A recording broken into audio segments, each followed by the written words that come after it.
ელექტრონულ რეცეპტებთან დაკავშირებით ფარმაცევტებს ატრენინგებენ. მონაწილეებს ჯანდაცვის სამინისტროს წარმომადგენლები ელექტრონული რეცეპტის მოხმარების ინსტრუქციას აცნობენ. სწავლება 4 ეტაპად ჩატარდება. ელექტრონული რეცეპტის საქართველოს სამკურნალო და სააფთიაქო დაწესებულებებში ეტაპობრივად გავრცელდება. თავდაპირველად ნებაყოფლობითია, შემდგომში კი სავალდებულო გახდება.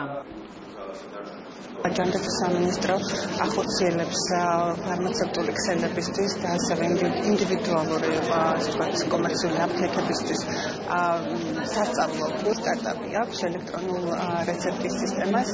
შემიძლია ესე ვთქვათ ერთი თვის მონაცემები მოგაწოდოთ და ახლობით დღეში 100 საშუალოდ 100 რეცეპტი იწერება ელექტრონულად. მიმდინარეობს ტრენინგები ფარმაცევტებისთვის ელექტრონულ რეცეპტებთან დაკავშირებით.